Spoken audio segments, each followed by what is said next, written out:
coisa, irmãos. Vamos dar continuidade.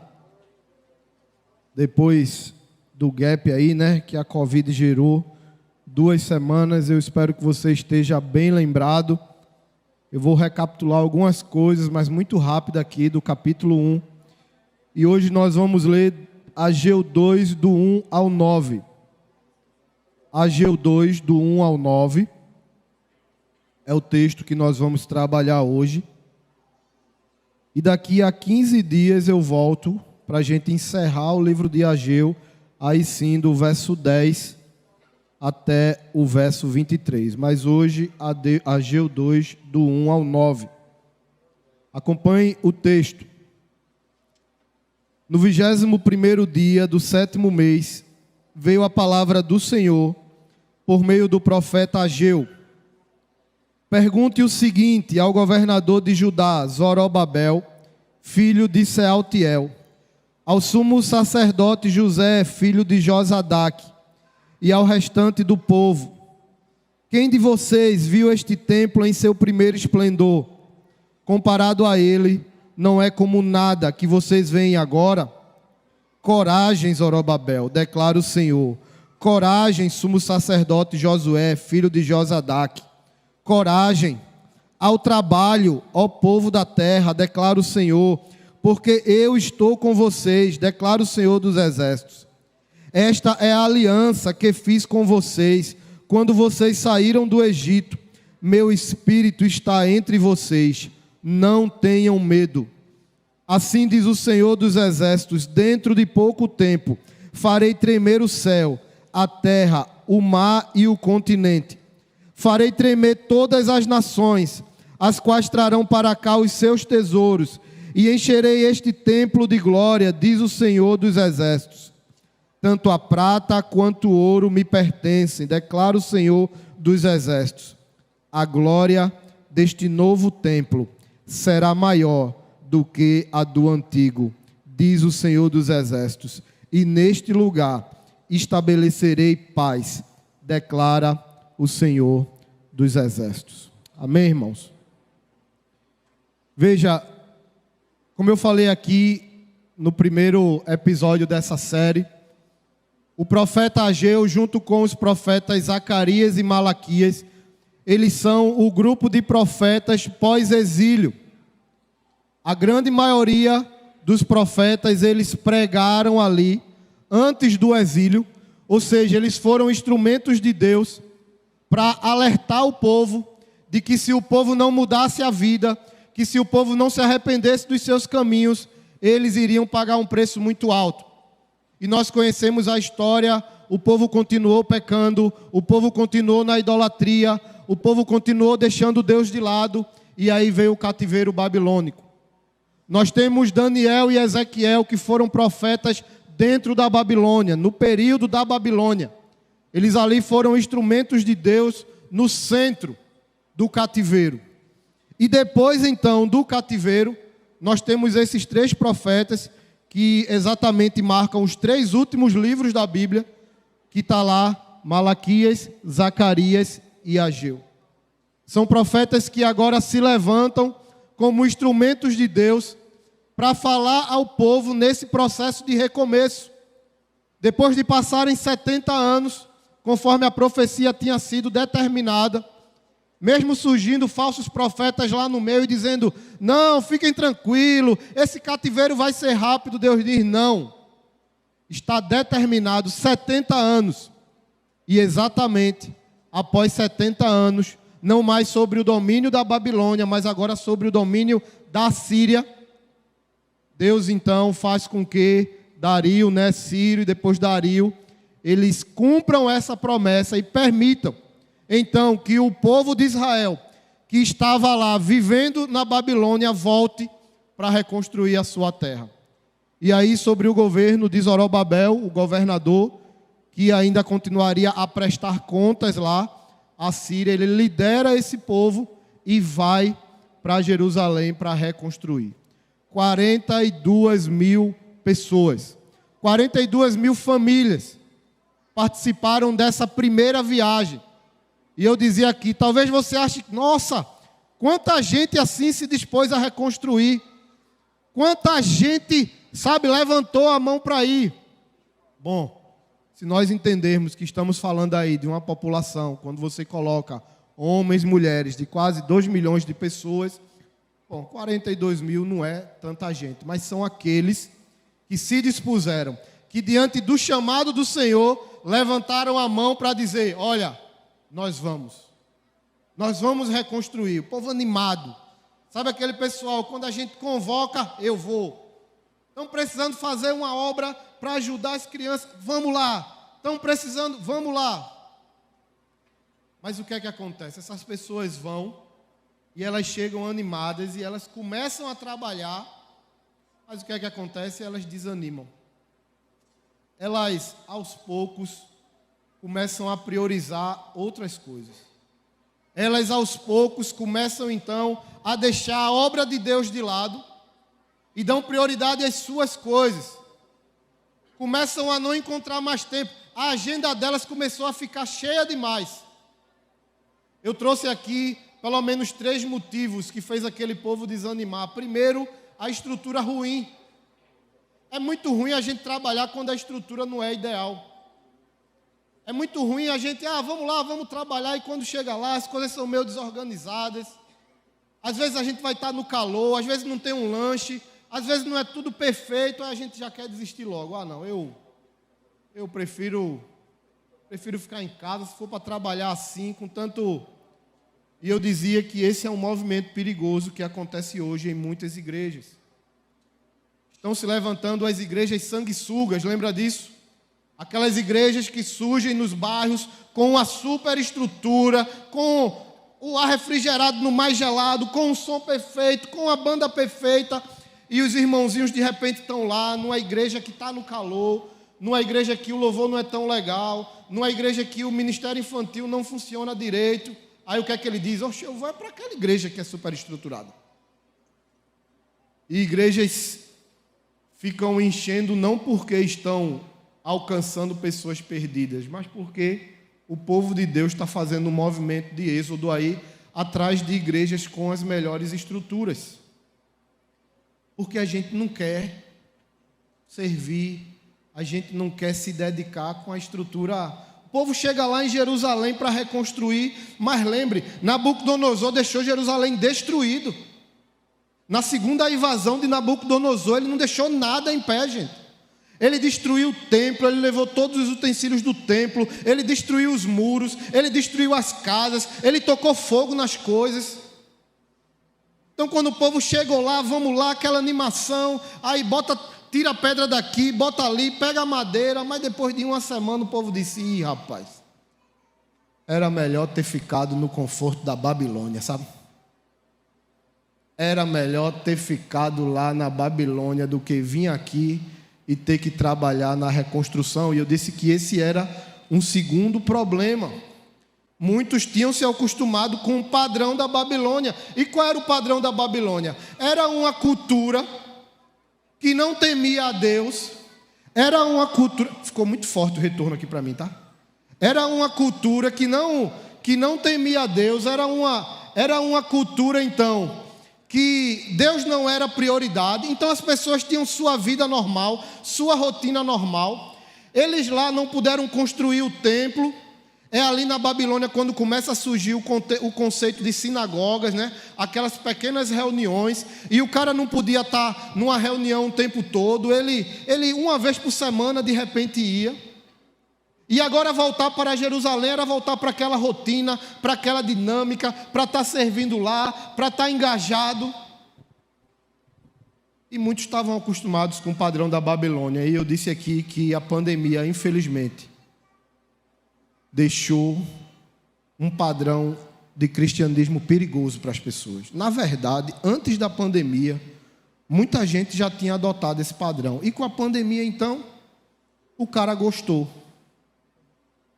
E a gente tem trazido para a nossa vida um padrão de vida cristã que não é nem vida cristã.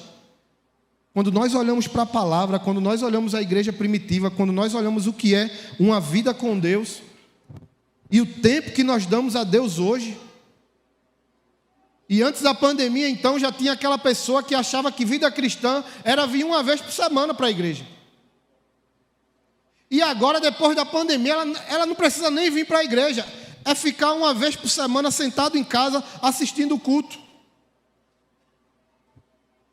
Isso é um padrão de um cristianismo da Babilônia, não do cristianismo de Jesus Cristo. E as pessoas começaram a dizer, não é tempo não.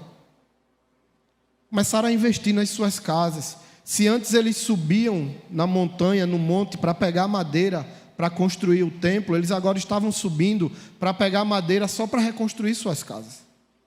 E começaram a dizer, não é tempo, não é tempo. Sabe quantos anos passou não sendo tempo? Quase 16 anos. Quase 16 anos. O povo dizendo assim, não é tempo de servir mais agora não. Não é tempo de se dedicar mais agora não. Tem gente que vai passar a vida toda aqui dizendo isso. Tem gente que botou não é tempo na cabeça e diz, não, esse ano ainda não é hora de eu me envolver mais não.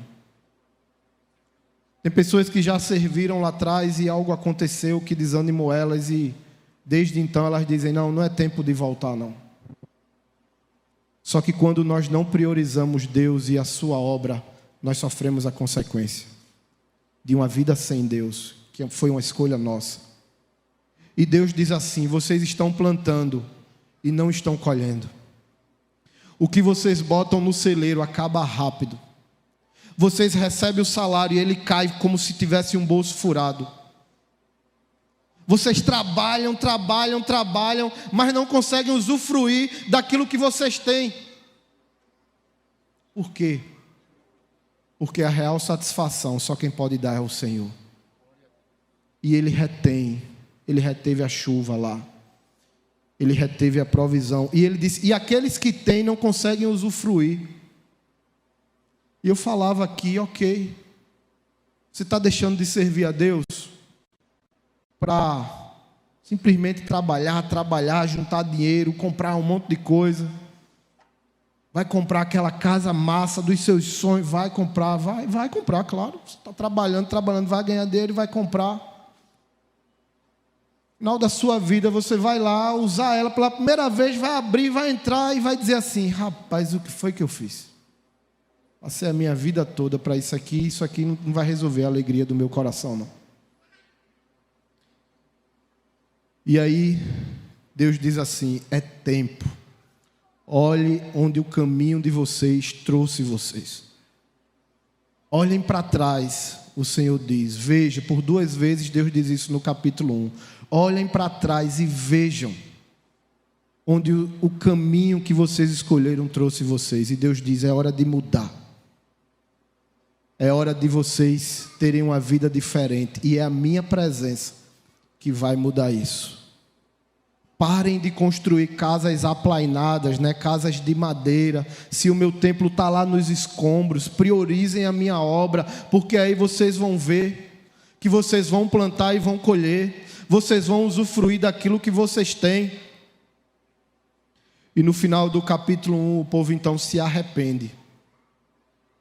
E junto lá com aquelas 2 lideranças, eu falei aqui também, Deus traz a palavra para toda a nação. Ele se dirige à liderança política, que era Zorobabel, e ele se dirige à liderança religiosa, que era Josué. Então ele fala para todo o povo. E todo o povo então responde assim, nós queremos mudar, Senhor. É tempo. Nos perdoa esses 15 anos. Nós agora queremos servir. Nós agora queremos fazer a vontade do Senhor. Nós vamos reconstruir o templo. E aí nós chegamos no capítulo 2. E o que é que acontece no capítulo 2? Você vê que o dia aqui é o 21º dia do 7º mês. Esse é um dia especial na história do povo de Israel. E daqui para o final eu vou explicar. Porque, na verdade, esse é o grande dia de encerramento da festa dos tabernáculos. A festa das tendas. O que era essa festa dos tabernáculos? Essa festa dos tabernáculos, desde que o povo saiu do deserto, Deus, você vê isso lá em Levítico, ele estabelece essa festa. E o que é que acontecia na festa dos tabernáculos? Durante 7 dias, exatamente nesse período, todos os judeus iriam para Jerusalém, os que já fossem de lá estariam lá, os que vivessem em lugares próximos iriam para lá, e todos eles durante 7 dias iriam morar em tendas.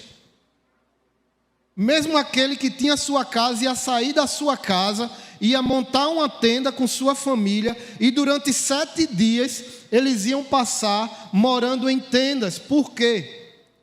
Deus estabelece essa festa para que o povo lembrasse do deserto, que durante 40 anos eles habitaram em tendas, e que eles foram protegidos por Deus, e que de dia uma nuvem cobria o sol, e que de noite uma coluna de fogo os aquecia, que caía comida do céu, que suas sandálias não se desgastavam, e que mais do que isso, na tenda maior, na chamada tenda do encontro, Deus habitou ali com eles. O que era que Deus queria? Deus queria que o povo não esquecesse disso, porque nós temos a memória fraca demais, irmãos. A gente rapidamente esquece as coisas que Deus fez. A gente parece que não lembra, é só vir um novo problema, é só vir uma nova dificuldade, e a gente já se comporta como se não conhecesse a Deus, como se Deus já não tivesse feito tantos milagres e maravilhas. Eu aqui ontem no culto da liderança eu falei sobre os 12 espias que chegam ali diante da terra, prontos para entrar na terra prometida. E eles então olham os gigantes, os descendentes de Enaque, e dizem assim: a gente não vai entrar aqui não. A gente não vai conseguir entrar nessa terra, Deus nos enganou. E Deus diz assim: olha, toda essa geração que viu todos os sinais miraculosos que eu fiz no deserto, mas diante da terra não creu, vai dar meia volta, vai voltar para o deserto e vai caminhar 40 anos, e o povo só vai entrar depois que toda essa geração morrer, porque eles não creram no meu nome, não creram no meu poder. Viram as 10 pragas, viram o mar se abrindo, viram o exército de Faraó morrendo, viram todos os milagres que eu realizei, a água jorrou de uma rocha. Mas eles não creram, então vão morrer no deserto. Eles não acreditaram. E por isso Deus estabelece essa festa, para então o povo não esquecer. Era 7 dias morando em tendas, para quê? Lembre-se. Mas de repente já era uma nova geração. Imagina a turma jovem, que nem passou pelo deserto, está lá. Imagine você, eu fico pensando, pegar Samuel e Sara. Já pensou voltar 7 dias? Vai sair do conforto aqui de casa, tal, e a gente vai passar 7 dias ali numa tenda, ali no mato. Vamos armar uma tenda e morar. Mas por quê? Porque quando o filho perguntasse, o pai tinha que ensinar. Porque houve um tempo em que o nosso povo habitou em tendas, e Deus nos protegeu dentro das tendas. Houve um tempo em que Deus habitou na tenda do encontro e se fez presente. É a fé compartilhada, é a história sendo marcada no coração, é um povo conhecendo o seu Deus, e gerações e novas gerações conhecendo o seu Deus. Por isso que Deus estabelecia esse marco. E não é à toa, exatamente no último dia, que era o dia que culminava a festa, Deus usa o profeta Ageu para trazer mais uma palavra. Porque o que é que aconteceu? Como eu disse a você no contexto do capítulo 1, o povo se arrependeu, o povo ouviu a palavra e disse: nós vamos construir. E começaram então a construir, e levantaram os alicerces, e montaram e estruturaram o templo, e programaram então a primeira reunião, o primeiro culto solene. Mas você sabe o que aconteceu? Você pode ir comigo? Acho que o pessoal pode projetar, é melhor. Projeta aqui, Miriam. Esdras capítulo 3. Não saia de Ageu não, vamos ver aqui. Esdras capítulo 3. Esdras relata bem esse dia. Esdras capítulo 3, a partir do verso 7. Aí. Então eles deram dinheiro aos pedreiros e aos carpinteiros, e deram comida, bebida e azeite ao povo de Sidom e de Tiro, para que pelo mar trouxessem do Líbano para Jope toras de cedro. Isso tinha sido autorizado por Ciro, rei da Pérsia. No segundo mês do segundo ano, depois de chegarem ao templo de Deus em Jerusalém, Zorobabel, filho de Sealtiel, e aí é Josué, e Josué, filho de Josadaque, e o restante dos seus irmãos, os sacerdotes, os levitas e todos os que tinham voltado do cativeiro para Jerusalém, começaram o trabalho, designando levitas de 20 anos para cima para supervisionarem a construção do templo do Senhor. Jesuá, seus filhos e seus irmãos, e Cadmiel e seus filhos, descendentes de Odavias, e os filhos de Enadad e seus filhos e seus irmãos, todos eles, levitas, uniram-se para supervisionar os que trabalhavam no templo de Deus. Quando os construtores lançaram os alicerces do templo do Senhor, os sacerdotes com suas vestes e suas trombetas, e os levitas, filhos de Asaf, com símbolos, tomaram seus lugares para louvar o Senhor, conforme prescrito por Davi, rei de Israel. Então foi o primeiro culto que eles foram fazer. Com louvor e ações de graças, cantaram responsivamente ao Senhor. Ele é bom, seu amor a Israel dura para sempre. E todo o povo louvou o Senhor em alta voz, pois haviam sido lançados os alicerces do templo do Senhor. Preste atenção. Mas muitos dos sacerdotes, dos levitas e dos chefes das famílias mais velhos, que tinham visto o antigo templo, choraram em alta voz quando viram o lançamento dos alicerces desse templo. Muitos, porém, gritavam de alegria. Não era possível distinguir entre o som dos gritos de alegria e o som do choro, pois o povo fazia enorme barulho e o som foi ouvido a grande distância. Veja o que aconteceu, e aí você vai entender o que é que Deus fala através de Ageu. Quando as pessoas começam a construir o templo e levantam aquele primeiro alicerce, provavelmente colocam uma primeira cobertura. Havia ali dois grupos de pessoas. Haviam os mais velhos, que já tinham vivido em Jerusalém antes do cativeiro, foram cativos e voltaram. Bom, se você entende que o cativeiro durou 70 anos, vamos entender que a gente está falando de pessoas já com 80, 90, a expectativa de vida aqui era uma expectativa alta. Pessoas mais velhas que tinham visto que templo, gente? O templo de Salomão. E estava aquela turma nova, que nasceu na Babilônia, que não tinha visto o templo de Salomão. Quando chegaram para reconstruir, ele estava todo destruído, e que para eles o templo novo era aquele que tinha sido construído. E o que foi que aconteceu naquela primeira reunião? Os mais velhos não se alegraram. Eles começaram a chorar de tristeza. Por quê? Porque eles lembraram do templo de Salomão. E quando eles olharam aquele templo mirrado, de madeira, o templo de Salomão, somente no Santo dos Santos, tinha 600 quilos de ouro. O templo de Salomão, nossa, se você botar lá depois na internet para ver como ele era todo murado, ele tinha muros ao redor dele, além dos muros da cidade. Ele era levantado com vigas, com concreto, com ouro, com prata, com tudo que você imaginar de valioso. E aí pessoas conheciam aquele templo, já participaram dos cultos naquele templo de Salomão. E agora eles viram um templo mirradinho, simples, com tora de madeira, um telhado provavelmente sem forro, alicerces à vista assim. E eles não conseguiram se alegrar com aquele novo templo. Eles não conseguiram se alegrar com aquele novo tempo. Eles ficaram chorando, porque não tinha mais o templo de Salomão. Eles ficaram chorando porque eles queriam a glória do passado.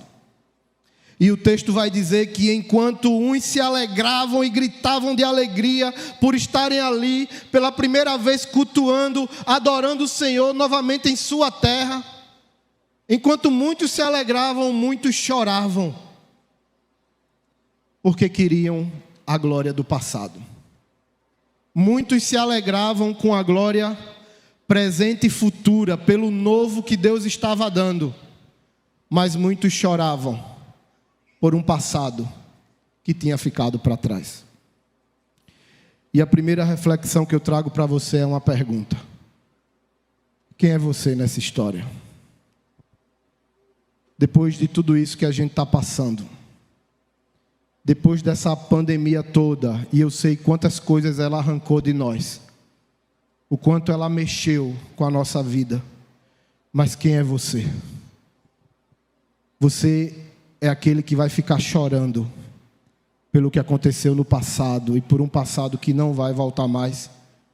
Ou você é capaz de se alegrar por entender que Deus tem algo novo, que Deus tem um tempo novo para a sua vida? O texto diz que os dois clamores eram um tão alto quanto o outro, e diz que não dava para distinguir.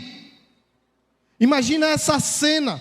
Diz que o som era muito alto e dava para se ouvir de longas distâncias, mas quem ouvia de longe não conseguia entender. Peraí, esse povo está celebrando, está se alegrando, ou esse povo está chorando? Tamanha era a altura da alegria e tamanha era a altura do choro.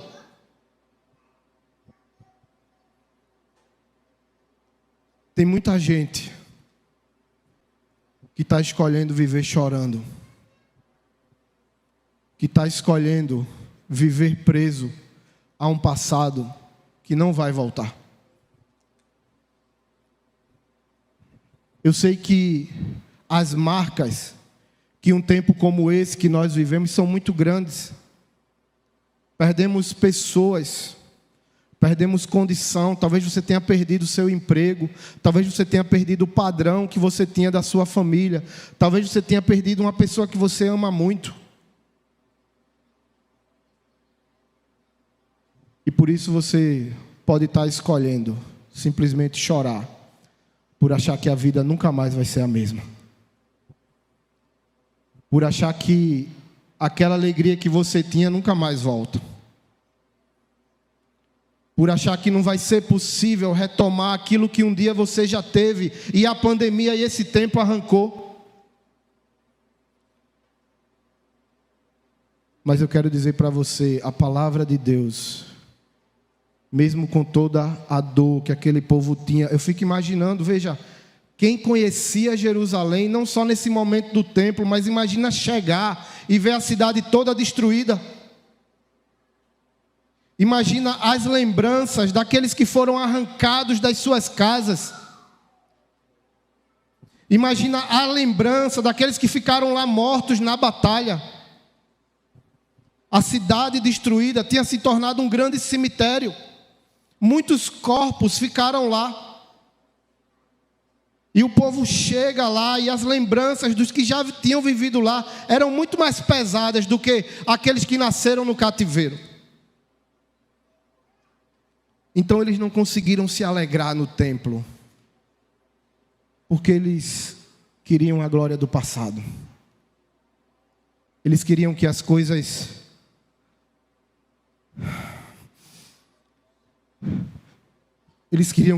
voltassem. Que talvez pessoas voltassem. Pessoas que não estavam mais lá com eles. E todos nós temos a opção de escolher ficar chorando por um passado que não vai voltar. Mas deixa eu dizer para você, Deus tem algo novo para mim e para a sua vida. E está na hora do choro parar. E só se ouvir alegria no meio do povo de Deus. Não porque não há sofrimento. Não porque não há tristeza e dor. Mas porque nós cremos em Deus. E é por isso que Deus usa Ageu aqui para dizer essa palavra, o próprio Deus. Acompanhe comigo aqui. Lá vai eu enxugar. Minha mãe reclama tanto que eu enxugo tudo. Eu uso a máscara para tudo. eu enxugo o olho, eu limpo o nariz, eu boto, aí a Covid vem, meu irmão. Não tem como não. Obrigado. Olha, para não pegar a quarta vez, né? Tá bom. Porque, a minha máscara é tudo, é lenço, Aí a Covid, oxe, assim. Veja o que Deus diz. Deus faz uma pergunta para o povo e diz assim, verso 2: quem de vocês viu este templo em seu primeiro esplendor, comparado a ele, não é como nada que vocês veem agora? O próprio Deus diz assim: eu sei que quando vocês olham o templo agora, ele não é como nada, diante do esplendor do templo de Salomão, diante do esplendor daquele templo que vocês vivenciaram. É o próprio Deus que pergunta. Mas aí, Deus traz 3 palavras para o povo. Acompanhe comigo, a partir do verso 4. Deus traz 3 palavras para o povo. Primeiro ele diz para o povo o seguinte: coragem. Coragem. Ele repete isso, verso 4: coragem, Zorobabel, declara o Senhor. Coragem, sumo sacerdote Josué, filho de Josadaque. Coragem. Esse é o mesmo texto que Deus fala para Josué, lá em Josué 1:9. Tenha coragem. É um momento parecido. Moisés morreu. Toda aquela liderança, aquela geração passada tinha morrido, tinha ficado no deserto. Agora estava ali Josué, toda uma nova geração para conquistar a terra, para ir. Mas eles estavam com medo. Eles perderam as referências. Tinham perdido sua grande liderança. E estavam com medo, sem ter coragem de seguir em frente. E Deus vai dizer: coragem. Deus fala para mim, para você: tenha coragem. Esse coragem no hebraico é prevaleça. Quando você vai para a tradição dele, se mantenha firme, fique de pé, mesmo no vento forte, mesmo na tempestade. Sua raiz é profunda, ela está conectada a Deus. Vai inclinar, mas não vai cair. Prevaleça, se mantenha firme. O vento forte vem, mas ele passa também. E Deus fala para o seu povo: coragem. Mas presta atenção, Deus diz para o povo assim também: trabalhem. Está aqui no verso 4, ele diz: coragem, coragem, sumo sacerdote Josué, filho de Josadaque, coragem. Aí ele diz: ao trabalho, ó povo da terra. O povo de Deus não é um povo de braço cruzado, não. O povo de Deus não é um povo que fica em casa esperando a bênção de Deus, não. Nós temos uma missão, nós temos um chamado. O nosso olhar é para a eternidade, irmãos. Por isso que ele fala para o seu povo: trabalhe. Para com esse negócio de que não é tempo. Para com esse negócio: não tenho tempo não, minha vida é tão corrida. Então você tem que organizar a sua vida. Não é Deus que tem que aceitar a sua agenda, não. Reorganize a sua agenda. Se a sua agenda hoje não tem tempo para Deus, não tem tempo para a obra de Deus, sua vida está errada. Você tem que reajustar ela. E Deus tem que ir lá para o primeiro lugar. Aí você vai ver sua vida ser abençoada. Porque sua vida hoje, sua agenda hoje é cheia de tarefa, cheia de coisa. Não tem tempo para Deus. E você não é feliz. E você não é realizado. Você corre. Como Salomão fala em Eclesiastes 2. Como quem corre atrás do vento, tentando chegar e nunca chega. Mude sua agenda. Coloque Deus. E você vai ver como as coisas serão diferentes. Trabalhe. Deus diz para aquele povo: não parem. Não parem, eu tenho dito isso. Tem gente que depois da pandemia está dizendo: não, é melhor agora, sabe, vou ficar na minha aqui. Esse negócio de ir um na casa do outro, esse negócio de ter gente na minha casa. Faz isso não, gente. Tudo isso vai passar. E o povo de Deus precisa continuar fazendo a obra do Senhor. A igreja tem prevalecido por mais de 2000 anos, não é porque é um povo de braço cruzado, não. É porque é um povo que tem feito a obra e cumprido a missão do Senhor. Por isso que ele diz: ao trabalho, ó povo. Mas no verso 5, no final do verso 5, ele diz, no verso 5 ele diz: esta é a aliança que fiz com vocês quando vocês saíram do Egito, meu espírito está entre vocês. Ele termina dizendo: não tenham medo. Não tenham medo. Coragem, trabalhem e não tenham medo. É o que Deus disse para aquele povo. Vocês estão olhando, a cidade está destruída, eu sei. Vocês estão olhando o templo, ele está mirrado, eu sei. Mas vocês estão se baseando nessas coisas para trazer tristeza. Vocês querem a glória do passado e ela não vai voltar, mas vocês precisam entender que eu tenho algo novo para vocês, e vocês precisam ter coragem para vivenciar esse novo. Vocês precisam trabalhar e vocês não precisam ter medo. Mas em cima de cada afirmação, de cada exortação dessa, Deus faz uma afirmação, Ele explica por quê.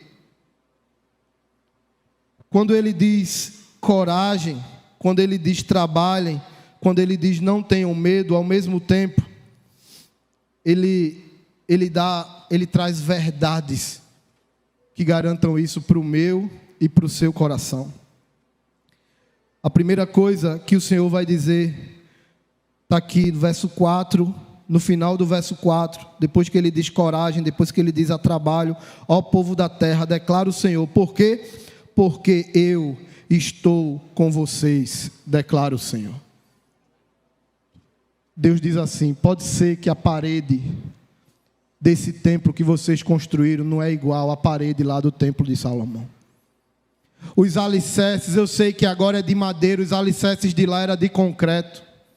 Mas presta atenção, não é a parede que abençoa vocês, não é o alicerce se é de concreto ou de madeira. A bênção não está nas paredes, não está no teto, não está no piso, não está na cor, não está em nada. Está exclusivamente na presença do Senhor.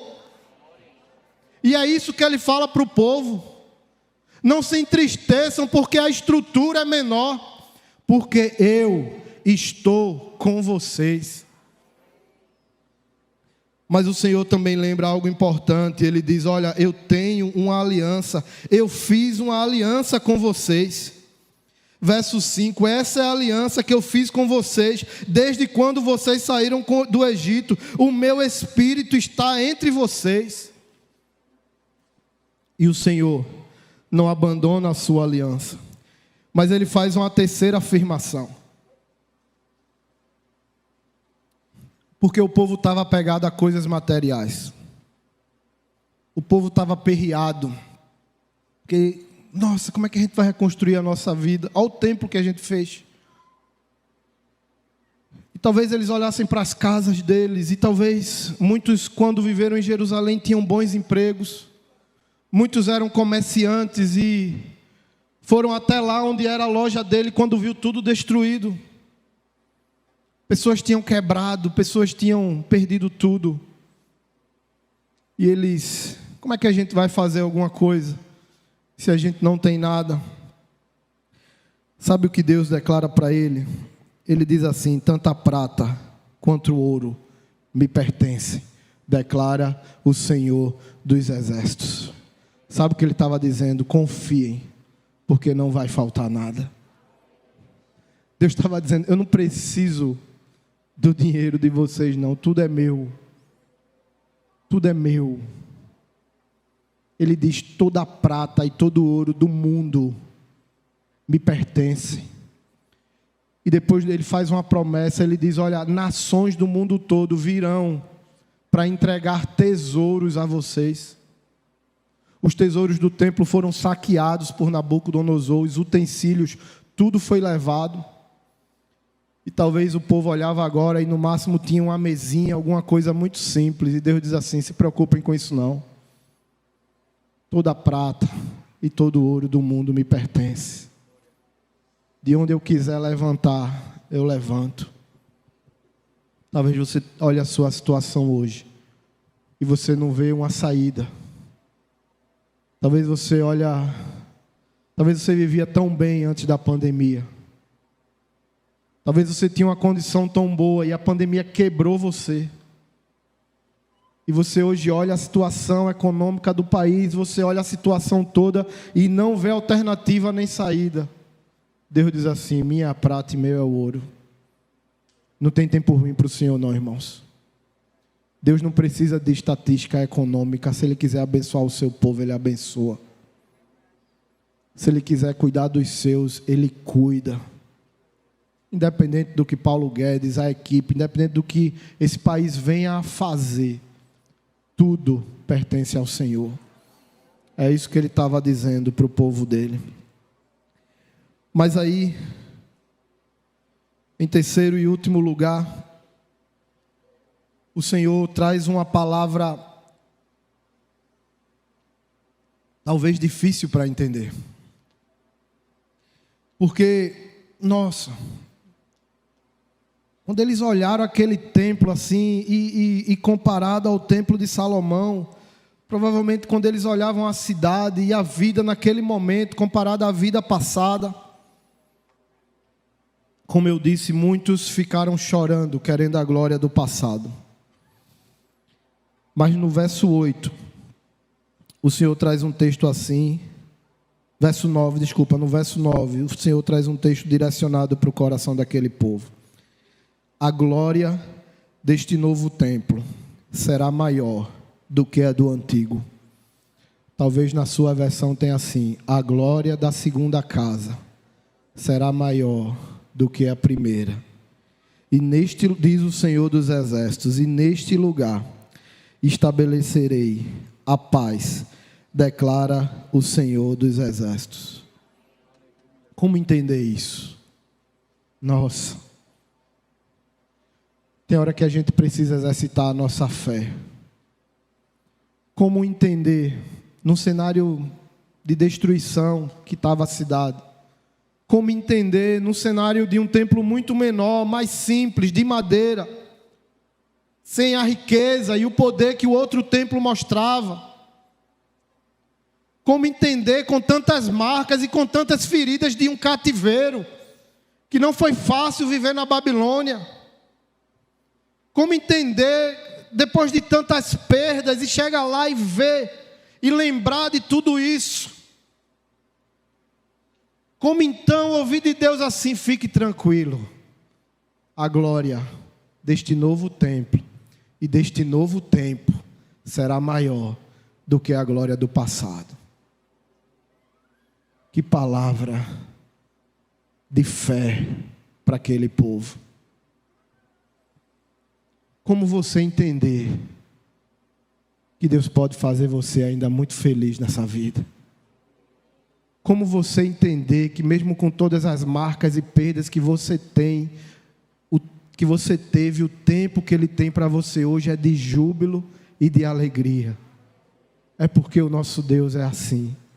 Ele pode transformar toda e qualquer situação. Nós cantamos aqui o que Ele faz. Ele transforma o luto em festa. Ele dá a vida ao sepulcro, aquilo que estava aparentemente morto, naquele cenário de aparente derrota, naquele cenário de uma vida muito pior agora, naquele cenário de uma realidade muito mais difícil. Deus diz assim: fiquem tranquilos, confiem, tenham coragem, trabalhem, não tenham medo, porque a glória da segunda casa será maior do que a primeira. E que glória é essa? Que não estava nas paredes, que não estava nas construções, o muro da cidade destruído. No passado, só o templo tinha um muro ao redor dele, além de todo o muro de Jerusalém. Agora nem muro tinha. O muro foi reconstruído depois com a ida de Neemias. Como entender? Como entender que a glória seria maior? Porque Deus ainda ia fazer coisas grandiosas na vida do povo. Deus estava dizendo assim: não se prendam mais ao físico, aquilo que vocês estão olhando, mas agora é a minha presença que vai estar com vocês. Aqui, nessa palavra de Ageu, nós temos uma ruptura, uma mudança mudança. Aqui Deus já começa a estabelecer a sua nova forma de agir, a sua nova forma de se relacionar com o povo. Ageu é um profeta, mais do que pós-exílio, ele é messiânico. Porque você sabe que glória é essa que Deus estava falando? De um templo menor, de uma cidade destruída, mas a presença dele seria manifesta. Tá, André, mas Deus já esteve presente. Não era a festa dos tabernáculos, Deus já esteve presente, eu sei. Mas agora, ele se manifestaria em carne. Ele agora se faria mais presente de forma encarnada no meio do seu povo. Quando Deus fala assim, a glória dessa segunda casa será maior, será completa, será nova, será capaz de mudar tudo. Ele está falando, sabe de quem? De um menino que com 12 anos de idade entrou nesse templo. De um homem que chega nesse templo e vê um monte de coisa bagunçada e arruma tudo. A glória da segunda casa é a glória de Jesus Cristo, que vem como Deus para viver no meio do seu povo. E aí sim, meu irmão, se eu e você nós temos Jesus, não importa a situação, Ele pode mudar tudo na nossa vida. A glória da segunda casa não era uma glória de ouro, não era uma glória de prata, mas era o Deus verdadeiro habitando no meio dela. Ageu está falando de Jesus, porque ele diz também que através dessa glória, ele estabelece a paz. E quando a gente fala de paz, a gente acha que é logo vida sem problema. Essa paz aqui é a paz mais importante da nossa vida, quando Paulo diz que mediante o sacrifício com Cristo, sendo justificados pela fé, nós temos paz com Deus. É a paz que nos reconcilia com o Senhor, é a paz que anula o nosso pecado pelo sacrifício de Cristo na cruz e nos reconcilia com o nosso Pai. Isso é a coisa mais importante. Por quê? Porque aqui a coisa pode até pegar a vida toda, meu irmão. Pode ser luta a vida toda e se for, ok. Mas o Pai vem nos buscar para a eternidade. E tudo vai passar.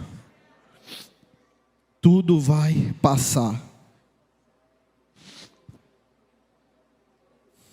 A glória da segunda casa é maior do que a primeira. Deixa eu falar uma coisa para você, eu estou terminando já. No livro de 2 Crônicas, capítulo 7, precisa abrir não, depois você olha, eu não estou mentindo para você. No livro de 2 Crônicas, capítulo 7, no verso 8, Salomão inaugura o novo templo. Salomão inaugura o novo templo, está aí, né? E veja, em que época foi? Diz que ele celebrou a festa em uma grande multidão. Sabe que festa era essa? A festa dos tabernáculos. Nesse mesmo dia, nessa festa também, Ageu, como nós vimos aqui, está aqui em Ageu capítulo 2, também na festa dos tabernáculos, mostrando essa mudança. Salomão inaugura aquele templo, aquelas paredes. Salomão inaugura aquele lugar poderoso e a glória estava ali no lugar. O templo era onde Deus se relacionava com o povo. Mas agora em Ageu 2, também na festa dos tabernáculos, Deus estabelece um novo templo, através do novo templo. Anunciando quem? Anunciando a glória. Essa glória seria manifesta através de Jesus. E quando nós vamos para João, capítulo 7, coloca aí então também.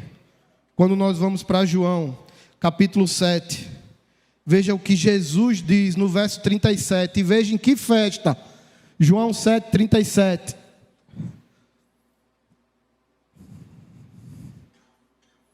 No último e mais importante dia da festa, sabe que festa é essa?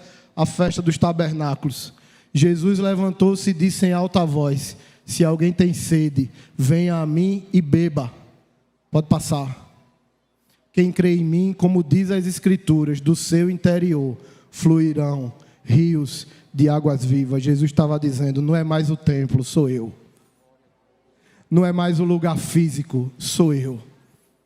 Lá atrás, na festa das tendas, Salomão estabelece o templo.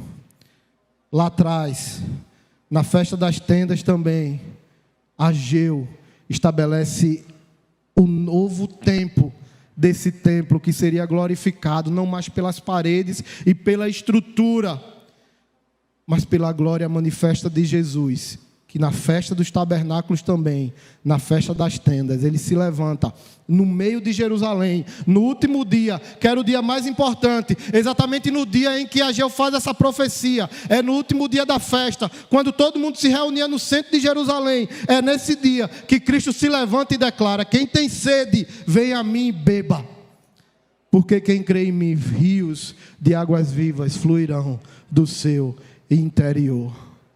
A glória da segunda casa é maior, porque ela é a glória de Cristo Jesus. E eu e você, nós podemos viver essa glória, se Cristo habitar na nossa vida. Escuta o que eu vou falar para você. Eu sei tudo que esses anos, esses últimos recentes anos, fizeram com a gente. Eu sei principalmente o que fez comigo, eu sei que você sabe o que fez com você.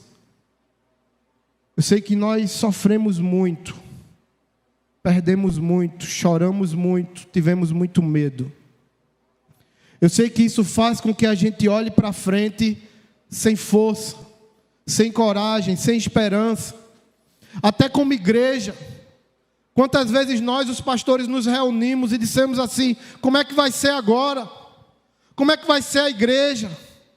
A igreja que viveu grandes festas de alegria, a igreja que estava tão empolgada, a igreja que tinha os seus grupos, a igreja que tinha tanta coisa, como é que vai ser agora? Será que vai voltar? Será que as pessoas vão, se unir novamente? Será que a gente vai viver de novo esse tempo de bênção, de unção do Senhor? E nós trazemos isso para a nossa vida também. Como é que vai ser a nossa vida? Como é que vai ser o nosso trabalho? Se eu perdi o meu emprego, será que eu vou conseguir outro emprego? A minha família, se eu perdi pessoas, ou então meu casamento foi tão marcado por essa pandemia, como é que vai ser agora? E eu quero dizer para você que é nesse cenário, é exatamente nesse retrato, que Deus diz assim: em Cristo Jesus, a glória desse novo tempo será maior do que o do passado. Deus vai restaurar a nossa alegria. Deus vai restaurar a nossa força. Deus vai restaurar tudo aquilo que foi perdido. Porque nós temos Jesus Cristo. É isso mesmo, pode vir. Porque nós temos Cristo Jesus na nossa vida, aquele que manifesta a sua glória.